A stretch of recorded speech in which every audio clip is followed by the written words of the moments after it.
You know that moment when everything clicks into place, and the truth you've been ignoring finally hits you like a freight train? Yeah, I had one of those. But let me backtrack a bit. Last Friday was supposed to be just another night. We'd argued earlier in the week about something stupid, but we patched it up. Or so I thought. Then, out of nowhere, Jessica, the woman who usually couldn't stand the idea of going out without me, casually tells me she's going to a party. Party I'd specifically told her I wasn't okay with. Now, I'm not the controlling type. We've always had this understanding. If something doesn't sit right with either of us, we talk about it. Except this time, it was different. She stood there in our kitchen, looking straight through me as she said it. "I'm going, whether you like it or not," she said, already holding her car keys. Like my opinion was just background noise. It wasn't a question, and it definitely wasn't a request. That's when the first flicker of doubt sparked. I told myself it was nothing, that I was overthinking it. Maybe she just needed space. But then I saw the dress. Let me paint you a picture. Tight, black, far too short, and paired with heels I hadn't seen in years. The kind of outfit you'd expect someone to wear if they were trying to turn heads. And not just any heads. I knew this wasn't about catching up with Stacy and her wild crew. This was about something else entirely. I didn't say a word. She took one last glance in the mirror and smiled. That cold, distant kind of smile that doesn't reach the eyes. She didn't even kiss me goodbye. Just a quick, "Don't wait up." And then she was gone. I spent the rest of the evening pacing the house like some kind of idiot. Something was gnawing at me. A deep, dark pit in my stomach that wouldn't go away. But I didn't call her. I didn't text. If she wanted to act like that, I wasn't going to be the one chasing after her. No, I'd let her have her night, and I'd have mine in silence. Around midnight, I started going over every conversation we'd had over the past few weeks, replaying the small, seemingly insignificant moments in my mind. Was she distant lately? Yeah, maybe a little. Less affectionate? Sure. But what really started to bother me was that every time I'd ask her where she was, the stories felt a little too clean, too rehearsed. She'd always had explanations, but now, as I thought back on it, something didn't add up. I didn't realize I was holding my breath until the silence of the house became unbearable. I grabbed my phone and stared at the screen, thumb hovering over her contact. The clock read 1:30 a.m. No texts, no updates, just silence. That's when I did something I promised myself I'd never do. I opened our shared phone plan. I knew I was crossing a line, invading her privacy, but I couldn't stop myself. Took only a few clicks. There it was, plain as day. Dozens of calls and texts to a number I didn't recognize. The messages started about a month ago and got more frequent by the day. They weren't just during work hours either. Some of them were sent late at night, long after I thought she was asleep next to me. I felt sick. My heart was pounding so hard I could barely think. Maybe it was nothing, I told myself. Maybe it was some work thing or a friend. But deep down, I knew. You know when your gut just knows, no matter how much you try to convince yourself otherwise. That was me, sitting in the dark, staring at the evidence I hadn't even wanted to find. I didn't sleep that night. I just sat there, waiting. For what? I didn't know to be why the time the sun started creeping through the blinds. I still hadn't gotten a single text from Jessica. No apology for staying out late. No excuse about losing track of time. Nothing. I must have checked my phone 100 times, hoping for some kind of explanation. Anything that would make the sick feeling in my gut go away. But there was nothing.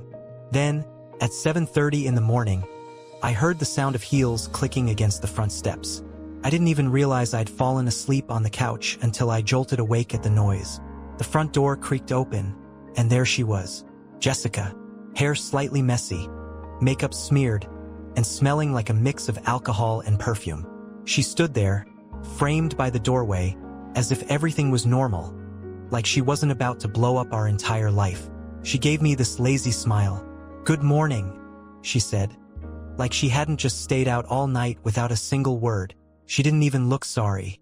She just walked past me like I was invisible, like her actions didn't matter. I sat up and stared at her.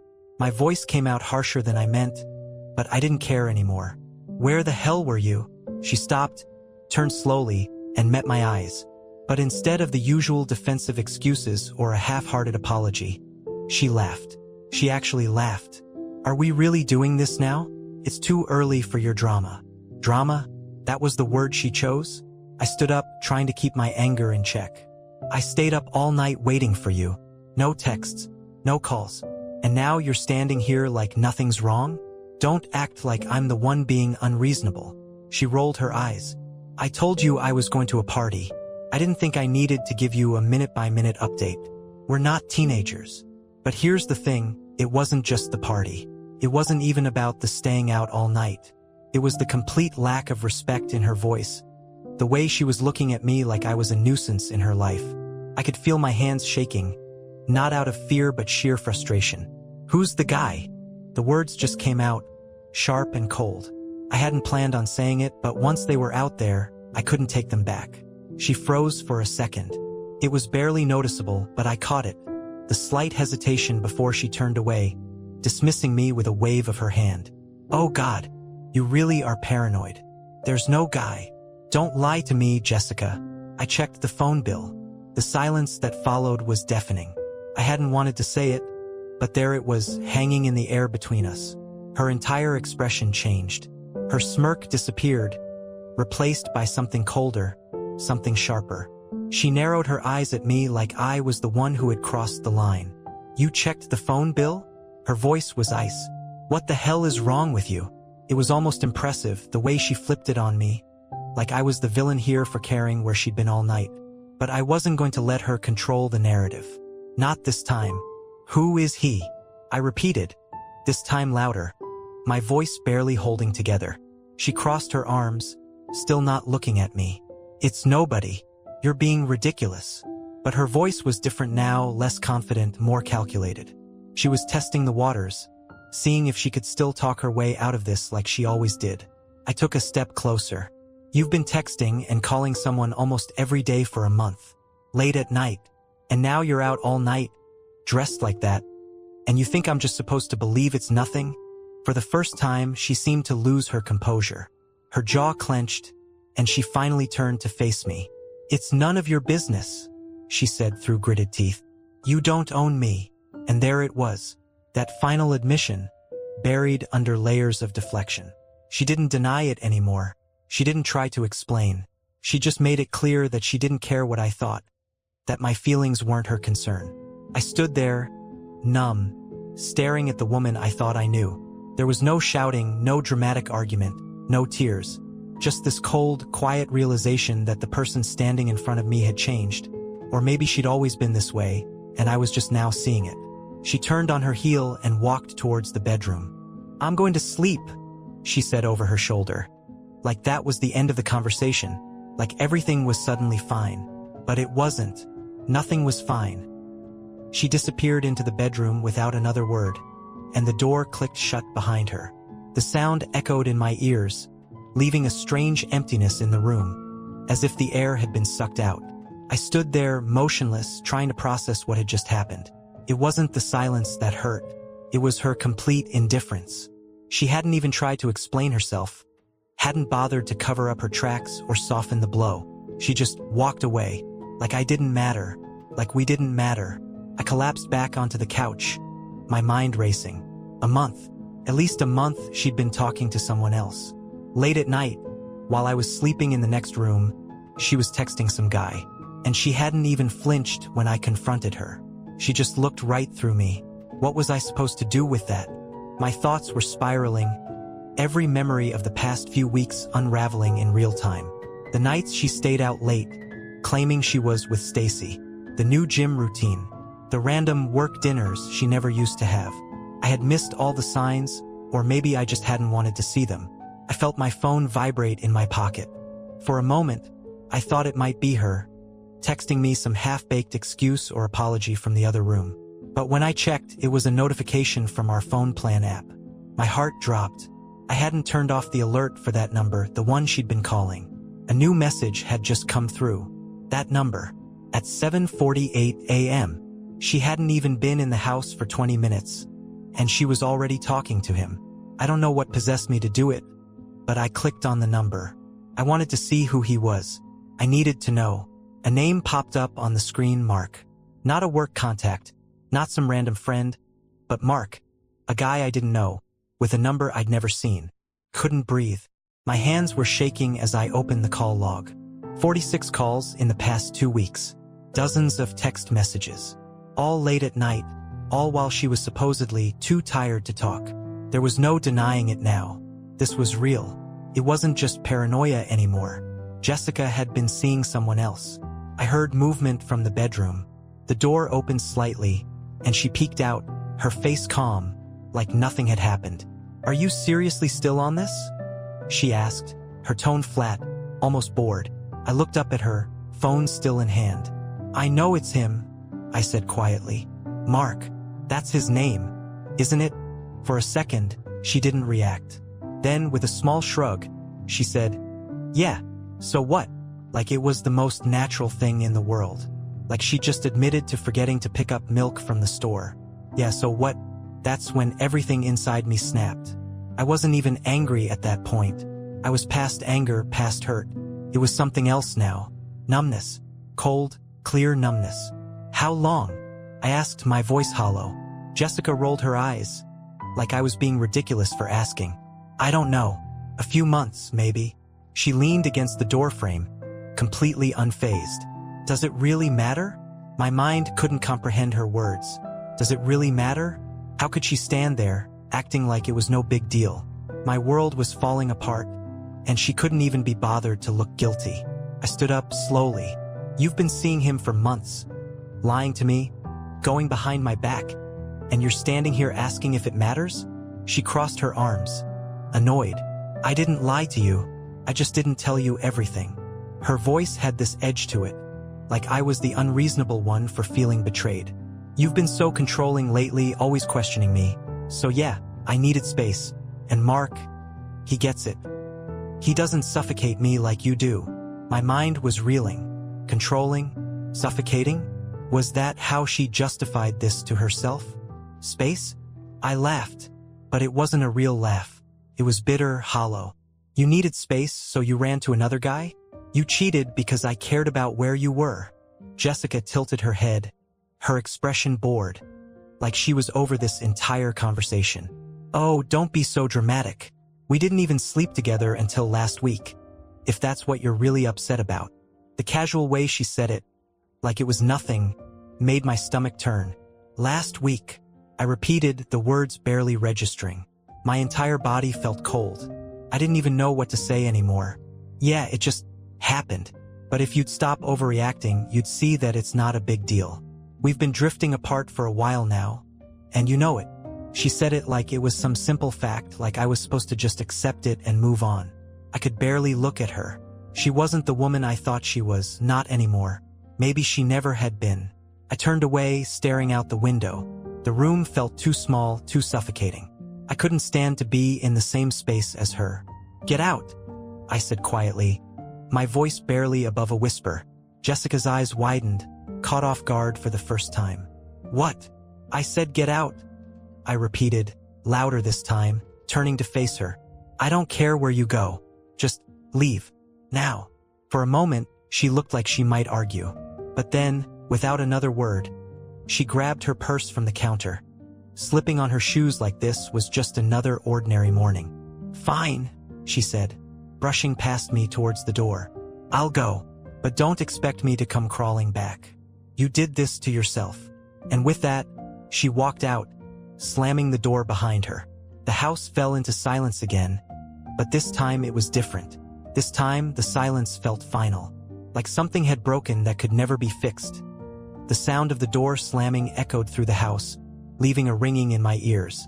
I stood there, still staring at the spot where Jessica had been just moments before, the empty space somehow feeling heavier than her presence. It was strange.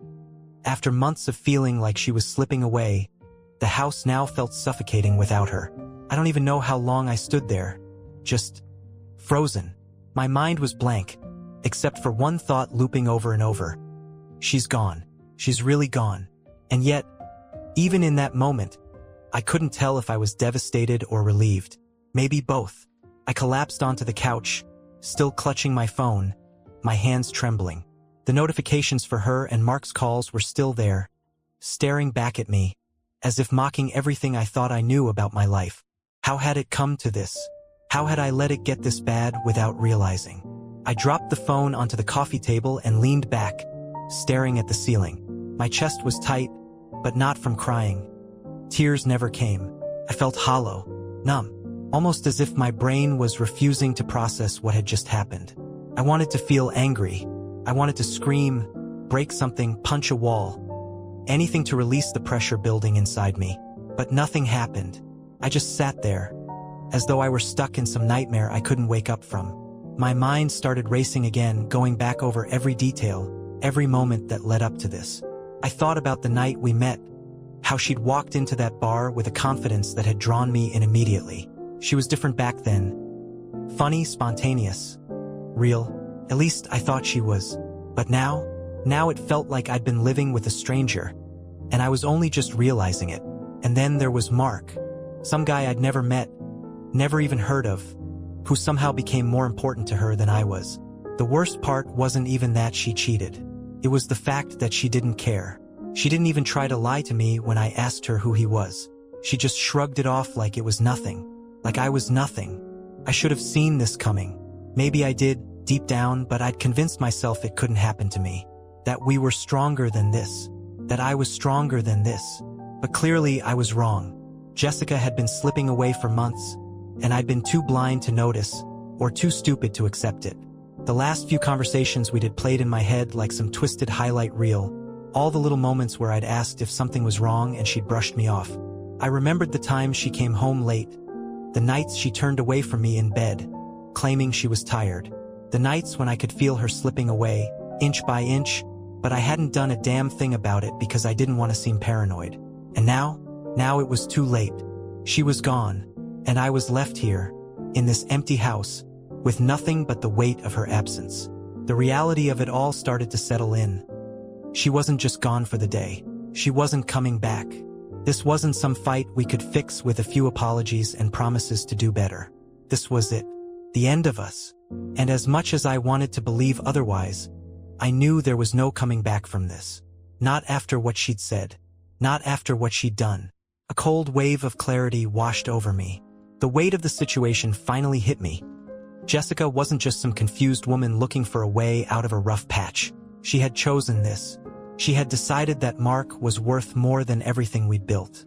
And the way she had looked at me, with that cold indifference, I knew this wasn't something she regretted.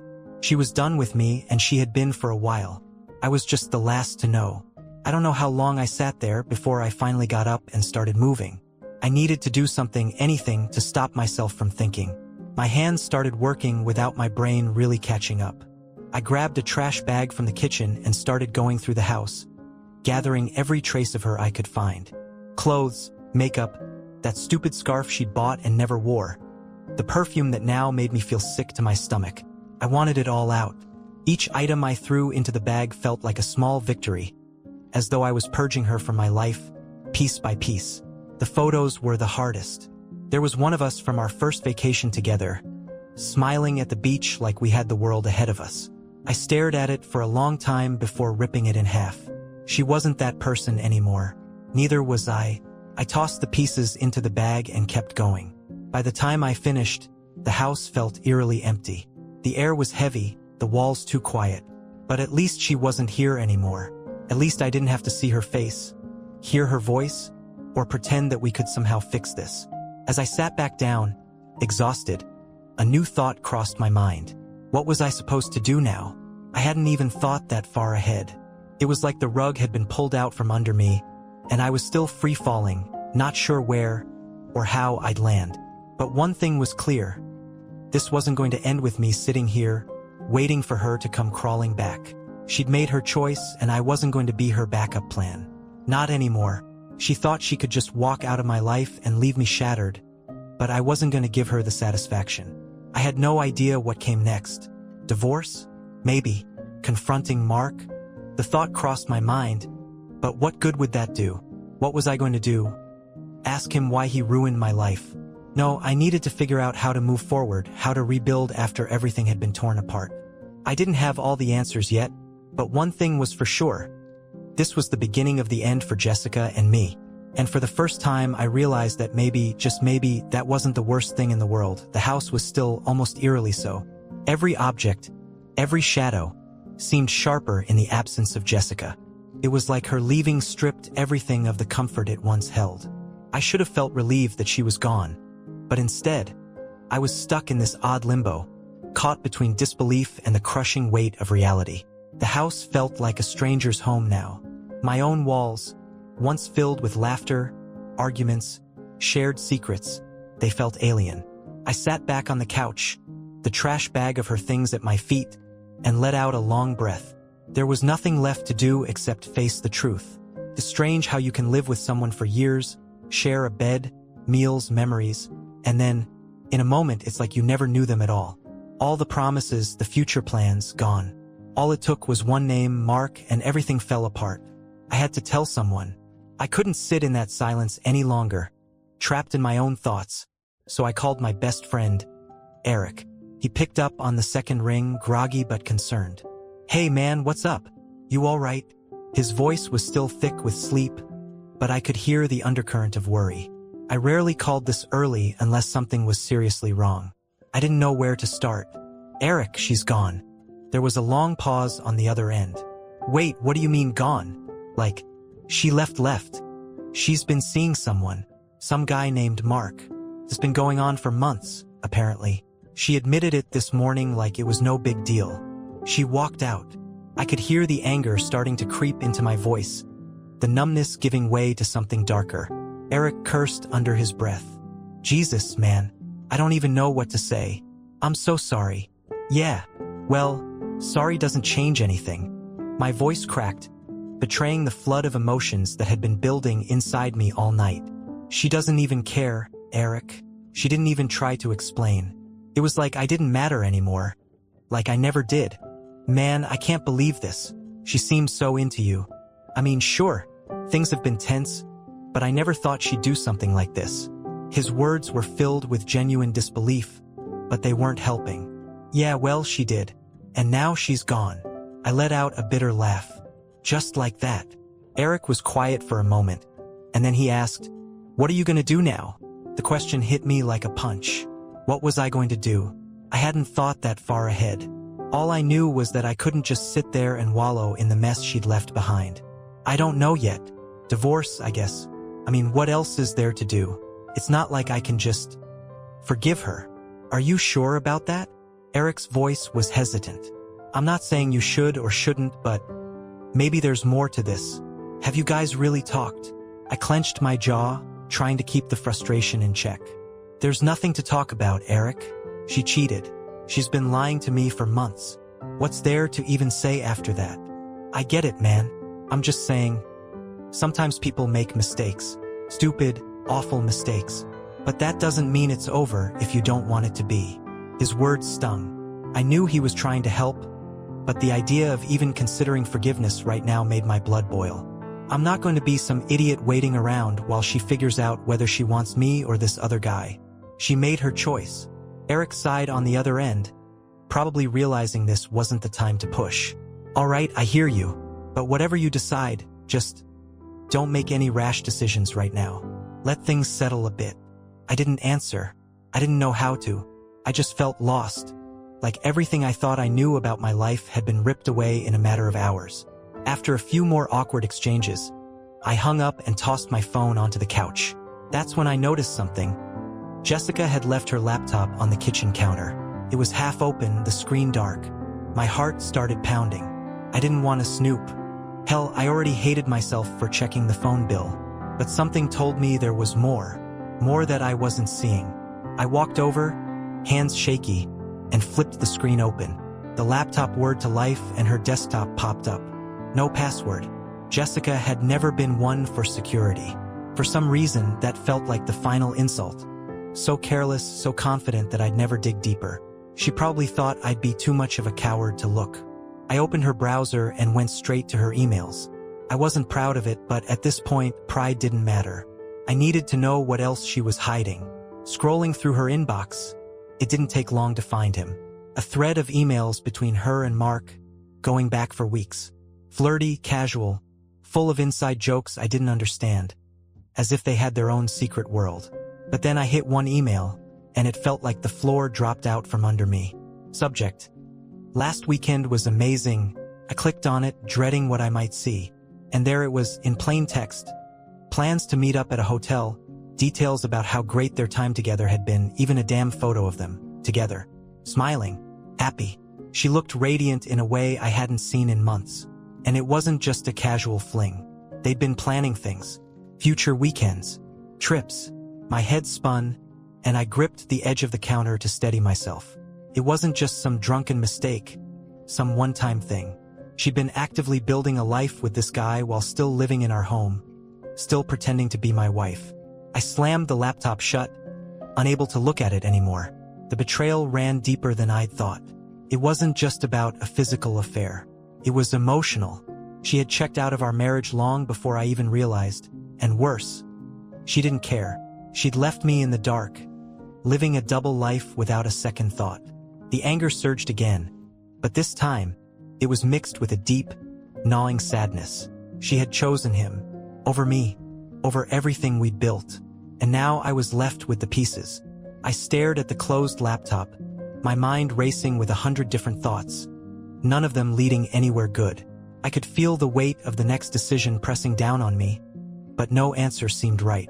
For the first time, I truly understood the phrase, the point of no return. I had just crossed it. I don't know how long I stood there, staring at that closed laptop like it was some kind of bomb about to go off. The photo of Jessica and Mark, burned into my mind, felt like a knife twisting deeper with every passing second. She wasn't just having an affair. She was happy. She looked at him the way she used to look at me, with that smile that made her eyes light up. It was like I was looking at a version of her that had been long gone from my life, only to find out she'd been saving it for someone else. The shock turned into this cold, bitter numbness. My body moved on autopilot as I grabbed my jacket from the chair and headed for the door. I couldn't stay in that house any longer. Not with the reminders of her scattered everywhere. I needed air, space to think. Something to keep me from sinking into the flood of emotions that threatened to drown me. I walked down the street, not really knowing where I was going. It didn't matter. I just needed to keep moving. The cool breeze slapped my face, but it wasn't enough to clear my head. Every step I took felt like a step further from my old life and deeper into the unknown. But one thing was clear. There was no going back now. I pulled out my phone, staring at it like it was some foreign object. Part of me wanted to call her, demand answers, scream at her for what she'd done. But what was the point? She'd already told me everything I needed to know, even without saying it directly. Her choice had been made, and I wasn't part of it. Instead, I opened my contacts and scrolled down to a number I hadn't dialed in years. My lawyer's. The sight of it sent a chill through me. Divorce. It was such a cold, sterile word, but now it was becoming my reality. I hesitated, my thumb hovering over the call button. Once I made that call, there would be no more pretending. No more hoping that maybe this was just a phase, that we could somehow patch things up. But then I remembered the emails, the hotel, the plans she had made with Mark. She wasn't just cheating. She was already mapping out a future without me. A future where I was just a footnote in her past. The anger surged back, stronger this time. I hit the call button before I could second-guess myself. The line rang twice before a familiar voice picked up. "Hey Greg, it's been a while. What's going on?" Hearing my lawyer's voice made the decision feel even more real, but I forced myself to speak. "David, I need your help. About Jessica. I need to file for divorce." There was a pause on the other end. "I'm sorry to hear that. Are you sure about this? You know it's not something to rush into." "I'm sure," I said, my voice steadier than I felt. "She's been cheating on me for months. I found out everything this morning. There's no saving this."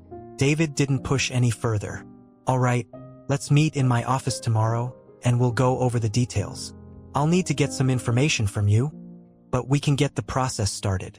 "Yeah, tomorrow works." I ended the call quickly, before the weight of what I'd just done could sink in fully. I stood there on the sidewalk, the phone still clutched in my hand, feeling a strange mix of relief and grief. I had just set something in motion that would officially end my marriage, and I didn't know whether to be proud of myself for finally taking action or sick to my stomach for giving up on 7 years of my life. I kept walking, the streets empty, my thoughts running wild. Memories of Jessica flashed through my mind, uninvited, like ghosts from a life that no longer existed. I thought of the day we moved into our house, how we'd picked out the paint colors together, arguing about whether the living room should be blue or green. I thought about our first Christmas, how we spent hours untangling Christmas lights and laughing like idiots when half of them didn't work. Felt like a lifetime ago. But it wasn't. It was the same Jessica, the same life, just before the lies, before Mark. I ended up in a small park not far from our house. The bench creaked under my weight as I sat down, staring at the playground across from me. A little girl was laughing as she swung back and forth, her father pushing her gently, smiling like the happiest man in the world. For a moment, I wondered what that man's life was really like. Was he living in bliss, or was he like me, on the edge of something he couldn't see coming? The thought made my chest tighten. I'd once been like him, hadn't I? Blissfully unaware, thinking I had it all figured out. Jessica and I had been happy once. We had plans. But those plans had been shattered long before today. I just hadn't realized how far gone things were until it was too late. Sitting there, I had this sinking realization. The woman I loved wasn't the woman who had just walked out of my life. Jessica had become someone I didn't recognize. Maybe she had been changing for a while, and I was just too blind to see it. Maybe I hadn't changed enough. Either way, the reality was that we were two different people now, heading in completely opposite directions. The hours passed without me noticing. The sun started to set, casting long shadows across the park, and yet, I still didn't have the energy to go home. Home.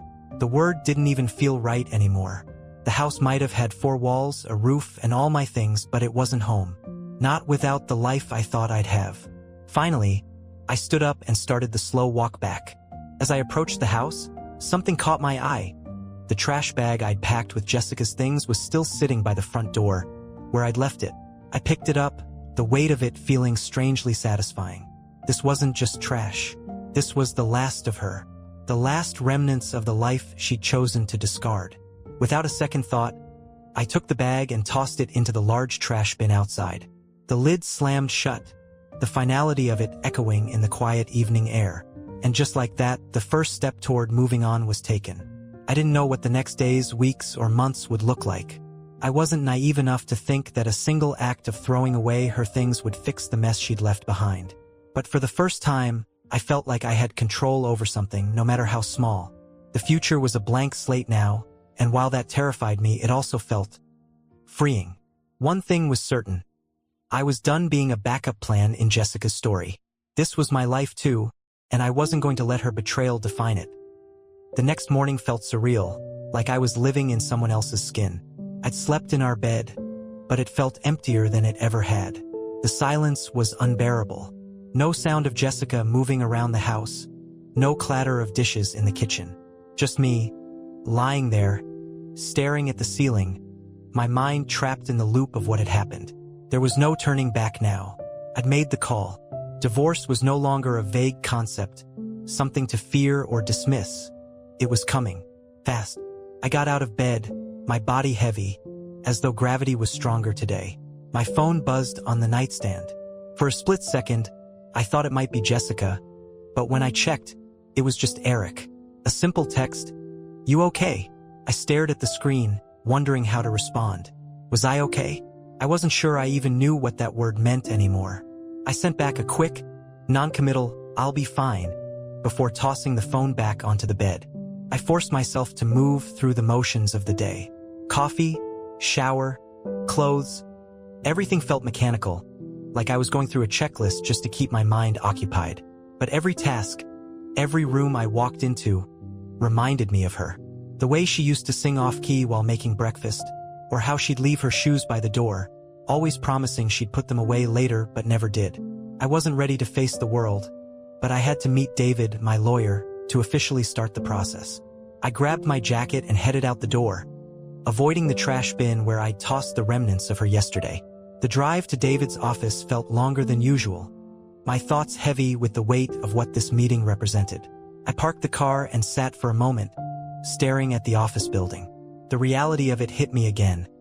I was about to dismantle the life we'd built together, brick by brick. David greeted me with the kind of polite sympathy I expected from someone who had seen countless divorces. He didn't ask how I was feeling, and for that, I was grateful. We sat down in his small office, papers spread out in front of us, the fluorescent lights casting a harsh glow on the bleak reality of my situation. "So, let's start with the basics," David said, his voice calm but businesslike. "You've been married 7 years. No kids, correct?" I nodded, my throat tight. 7 years. It sounded like a lifetime and a blink of an eye all at once. "Any joint assets? House, cars, savings?" He asked, pen poised to take notes. I swallowed hard, my mind trying to focus on the legal side of things instead of the emotional weight of it all. "The house, yeah. We're both on the mortgage. No kids, so nothing there. We have a joint account, but most of our savings are separate. It's pretty clean, I guess." David nodded, jotting down notes. "Good. That makes things easier. Given the circumstances, we can move through this fairly quickly. Do you want to go for an uncontested divorce? If Jessica's agreeable, we can avoid dragging this out in court." An uncontested divorce. The idea of it being so clinical, so detached from the rawness of the betrayal, made me sick. But what other option was there? I couldn't fight her for something she didn't even want. "Yeah, uncontested. I just want it over with." David glanced at me, his expression softening a little. "I get that. It's the quickest way to move on." Move on. Those words hung in the air, hollow and impossible to grasp. How was I supposed to move on when every corner of my life still had her fingerprints all over it? As we wrapped up the meeting, I signed the preliminary paperwork and shook David's hand. "I'll get this filed today," he said. "You'll probably hear from her lawyer soon, but don't worry. We'll handle everything." I nodded, thanking him, and walked out of the office, feeling even more drained than when I had arrived. The legal part was done, or at least set in motion, but the emotional fallout was just beginning. Back in the car, I sat for a moment, staring at the steering wheel, trying to make sense of what I'd just done. I was officially starting the process of ending my marriage, but instead of feeling relief, I felt like I'd ripped out a piece of myself and handed it over to be filed away in some cold, legal document. I drove aimlessly for a while, letting the roads take me wherever they wanted. Eventually, I ended up at the one place I never thought I'd go. Stacy's house. Yeah, that's Stacy. The one Jessica had claimed to be with on all those nights she was really with Mark. Something inside me, some twisted need for answers, pushed me to her door. I knocked twice, my heart pounding in my chest. Stacy opened the door, her eyes widening in surprise when she saw me. "Oh, hey, Greg. What are you doing here?" I didn't bother with pleasantries. "I need to know. How long have you known about Mark?" Her face shifted, guilt flickering across her features for a brief second before she tried to cover it up with a forced smile. "Greg, I'm not sure what you're—" "Don't." My voice came out sharper than I intended, but I didn't care. "Don't lie to me. You've been covering for her, haven't you? Every time she said she was with you, she was with him. How long, Stacy?" She looked down, biting her lip, the truth too heavy to hide now. "A few months, maybe more. I don't know the exact timeline." The confirmation hit like a gut punch, even though I'd known it all along. "And you didn't think to say anything? Not once. You just stood by while she lied to me, over and over." Stacy shifted uncomfortably, her voice dropping to a whisper. "Look, Greg, it wasn't my place. Jess is my friend. I didn't want to get involved in whatever was going on between you two." "That's it?" I asked, incredulous. "You didn't want to get involved?" "You were involved. You helped her lie." "I'm sorry, okay?" She snapped back, her eyes flashing with defensiveness. "I didn't know what else to do. Jess was unhappy, and I didn't think it was my place to ruin things for her. Or for you." "Ruin things?" As if things hadn't already been ruined by Jessica's betrayal. I shook my head, disgusted. "Thanks for nothing, Stacy." I turned and walked away before she could say another word, leaving her standing there, speechless. My heart was pounding, my hands clenched into fists at my sides. The truth, now fully exposed, didn't bring me the clarity I'd hoped for. It just left me feeling hollow. The betrayal wasn't just from Jessica. It was from everyone who had stood by and watched while she destroyed what we had. All without a word. The people who knew the truth but said nothing. The people who let me live in the dark. As I drove away from Stacy's house, I realized something. I was done searching for answers. I had all of them now, and none of them made me feel any better. The only thing left to do was pick up the pieces and figure out how to rebuild my life without her. And for the first time since this whole nightmare began, I knew exactly where to start. By the time I got back to the house, the sun was starting to set, casting long shadows across the front yard. Everything felt different now. Lighter, maybe, or maybe it was just that the numbness had finally settled in fully, like a thick fog that blurred the sharp edges of the pain. I stepped inside and closed the door behind me, letting the quiet wrap around me. It was a different kind of silence now, not the suffocating kind, but the kind that comes when a decision has finally been made. The weight of Jessica's betrayal, Stacy's complicity, and the divorce was still there, but now it felt like a burden I was beginning to understand. I walked into the living room and stared at the spot where Jessica had stood that morning, looking at me with that cold indifference. It was like the memory of her lingered there, but it didn't sting as much as it had before. I was done chasing ghosts, done trying to make sense of things that had none. The phone buzzed in my pocket again. I almost didn't check it, expecting more empty messages or offers of half-hearted sympathy. But when I pulled it out, the screen showed a text from Jessica. "Jessica, can we talk?" I stared at the words, feeling a strange mix of emotions surge through me. Part of me wanted to throw the phone across the room, to ignore her like she'd ignored me for months. But another part of me, perhaps the part that still held on to the idea that some things deserved closure, couldn't let it go.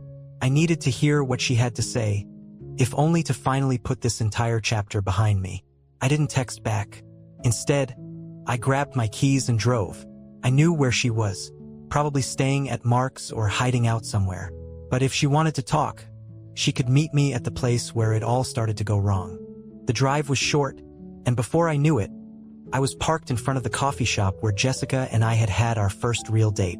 It felt cruelly ironic that this would be the place where everything ended, but somehow it felt fitting too. A circle closing. I didn't wait long before her car pulled up. She got out slowly, looking around nervously before spotting me through the glass. She walked in, her face pale, like she wasn't sure what to expect. I wasn't either. Jessica slid into the chair across from me, her eyes searching mine for something. Maybe forgiveness, maybe understanding. She didn't deserve either. "Greg," she started, her voice softer than it had been in months. "I'm sorry." I didn't say anything. I just sat there, waiting for her to explain. Sorry wasn't enough. It never would be. She sighed, running a hand through her hair. "I know I messed up. I know I hurt you. I didn't mean for things to get this far." The words sounded rehearsed, as if she had been practicing them in the mirror before coming here. They were hollow, empty. "You didn't mean for it to get this far?" I repeated, my voice calm, but cold. "Jessica, you didn't just mess up. You lied to me. You cheated on me. For months. You didn't even care enough to hide it anymore. You didn't care enough to try." Her eyes dropped to the table, guilt flashing across her face. "It wasn't supposed to be like this, Mark. It wasn't serious at first. I didn't even know what I was doing. I felt trapped, Greg. I felt disconnected from us. From you." There it was. The justification I'd been expecting. The excuse that was supposed to make it all make sense. But it didn't. Nothing she said could undo what she'd done. "You felt disconnected. So you ran off with someone else?" I asked, my voice steady, almost numb. "And you never thought to talk to me? To tell me how you were feeling before you went behind my back?" Jessica looked up at me, her eyes pleading. "I didn't know how. You've been so distant too, Greg. We've both been distant. It's like we were living separate lives even before Mark. I didn't know how to fix it. I thought maybe if I did something for myself, I could figure it out." Her words stung, but not in the way she probably thought. They didn't hurt because they were true. They hurt because they were the final nail in the coffin of the person I used to love. She wasn't apologizing because she was sorry. She was apologizing because she got caught. I leaned forward, my eyes locking onto hers. "You didn't do this because we were distant. You did this because you wanted to. You wanted something else, something different. And instead of working on us, you decided to throw everything away. Jessica flinched at my words, but she didn't deny them. She couldn't. We both knew the truth now. I came here because I thought maybe we could talk, she said quietly, her voice shaky. Maybe we could, I don't know, figure something out. Figure something out? I repeated, incredulous. Jessica, there's nothing left to figure out. You destroyed our marriage. There's no fixing this. I've already started the divorce process. Her face went pale, and for the first time, I saw real fear in her eyes. Divorce? Yeah, I said, my voice steady. Divorce. It's over, Jessica. You made your choice. Now, I'm making mine. She stared at me, her mouth opening as if she wanted to argue, to say something that would make me reconsider. But there was nothing left to say. She'd made her bed, and now she had to lie in it, alone. The silence between us grew heavier, the weight of the finality settling in. She blinked, her eyes glassy, but no tears fell. She wasn't crying because she'd lost me. She was crying because she hadn't expected me to be the one to walk away first. After what felt like an eternity, she stood up. I didn't want it to end like this, she whispered. I nodded, standing too. Neither did I, but here we are. Without another word, she turned and walked out of the coffee shop, disappearing into the night. I watched her go, feeling a strange sense of closure wash over me. This was it, the end of us. For the first time in months, I felt like I could breathe. The weight of her betrayal, the lies, the anger. It was still there, but it wasn't crushing me anymore. I had taken back control of my life, and no matter how hard the road ahead would be, at least it was mine to walk. As I left the coffee shop and stepped into the cool night air, I realized something. I wasn't just losing Jessica. I was finding myself again. And that, above everything else, was the most important thing. Because in the end, the person I needed to forgive wasn't her. It was me, for letting her take so much from me for so long. And now I was free.